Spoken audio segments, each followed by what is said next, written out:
જય મહાદેવ. અમે સુરતનું એવું પ્રખ્યાત મંદિર જે શંકર ભગવાનનું છે, કાંતારેશ્વર મહાદેવ મંદિર તમે જોઈ શકો છો. અને 7,000 વર્ષ જૂનું મંદિર છે. એનો ઇતિહાસ પણ અમે તમને જણાવશું. ચાલો તો તમને હવે દર્શન કરાવીએ અને અમારો વિડીયો ફૂલ જોજો, સ્કીપ ન કરતા, કેમ કે મંદિરનો તમને ઇતિહાસ અમે જણાવશું. તો અમારો વિડીયો ગમે તો લાઈક, શેર, સબસ્ક્રાઇબ કરી લેજો. અમે મંદિરના ઇતિહાસો જણાવીએ. જય મહાદેવ. જય મહાદેવ. તમે કાંતેશ્વર મહાદેવ મંદિરનો ઇતિહાસ અમને જણાવશો?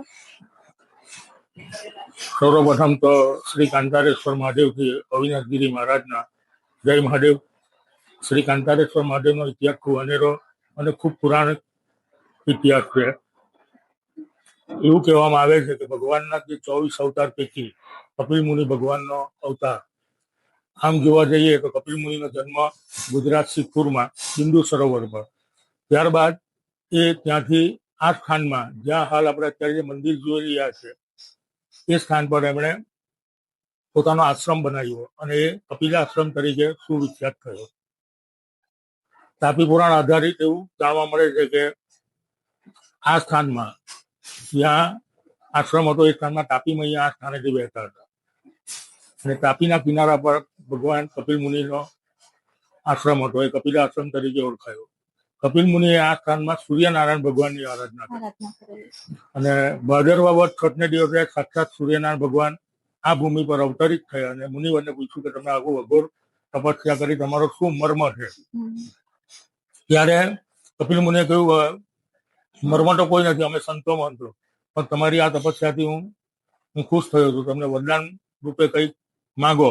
ત્યારે કપિલ મુનિ કહ્યું, અમે સંતો મંતો, અમારે વરદાનની કોઈ આવશ્યકતા હોતી નથી, પણ તે છતાં પણ તમારે કદાપી મારા આ ક્ષેત્રનો ત્યાગ ન કરવો. ત્યારે સૂર્યનારાયણ ભગવાને કહ્યું કે મારી પ્રચંડ ઉર્જાથી ધરા ફાટી જશે, પૃથ્વીવાસીઓ મારી ઉર્જા સહન ન કરી શકે, પણ એક જ રસ્તો છે કે દેવાદિદેવ મહાદેવ એક એવા દેવ છે કે જે મારી ઉર્જા ગ્રહણ કરી શકે.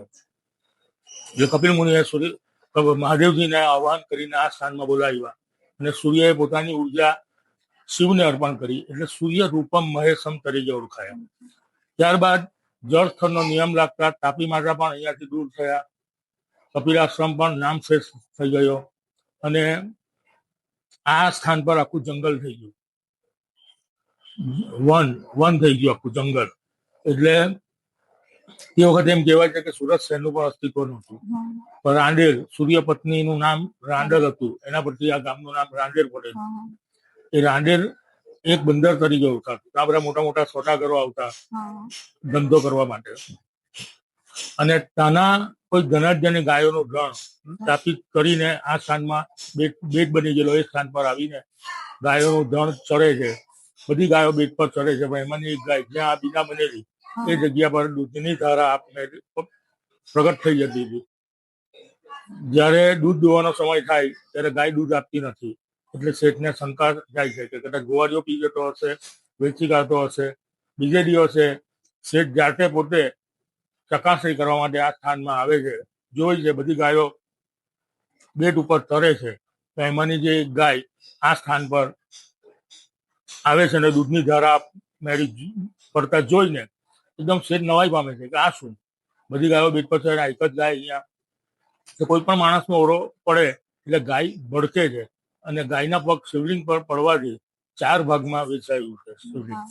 એક વચ્ચે છે, એક પૂર્વ દિશામાં છે મોટું, અને દક્ષિણ દિશામાં જે શિવલિંગ છે ગાયના પગની ખરી આકારનું છે.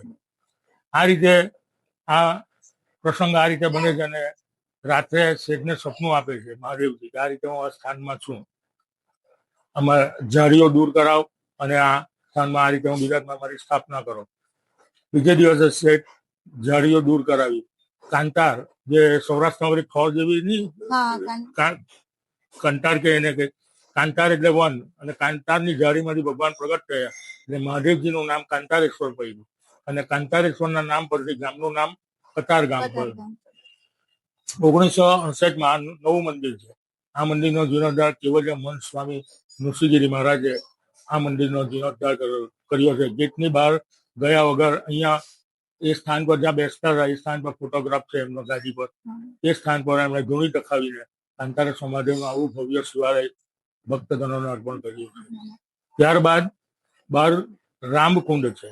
એવું કહેવાય કે વનવાસ દરમિયાન ભગવાન રામ આ સ્થાનમાં આવ્યા, પણ જળની કોઈ વ્યવસ્થા ન હોવાને કારણે ભગવાન રામે પોતાનું બાણ મારીને પાતાળમાંથી આ પાણી પ્રગટ કર્યું અને એમની સાથે બધા બ્રાહ્મણો આવેલા. એ બધા બ્રાહ્મણો સ્નાન કરીને પછી મંદિરમાં દર્શન કરવા માટે ગયા. રામચંદ્ર ભગવાનના હાથે ઉદ્ભવ હોવાથી કુંડને રામકુંડ પણ કહેવામાં આવે છે. એની પર તે આ બાવાડમ નથી, કોણે બનાવ્યું, શું બનાવ્યું, કોઈને હજુ સુધી ખબર નથી. પણ એની પર 10 નાના મોટા ડેરાઓ છે અને 11મું કાંતારેશ્વર મહાદેવનું શિવાલય છે. એવું પણ કહેવામાં આવે છે એકાદશ રુદ્ર છે. 10 નાના મોટા ડેરા છે અને 11મું કાંતારેશ્વર મહાદેવનું મંદિર. આ રીતે કાંતારેશ્વર મહાદેવનો મહિમા અને આટલું પુરાણુક્ત છે. તમે ખૂબ ખૂબ આભાર તમારો કે અમને આટલી સરસ જાણકારી આપી. અમને આટલી બધી જાણકારી હોતી નથી, પણ તમારી સાથે વાત કરીને અમને ખૂબ આનંદ થયો.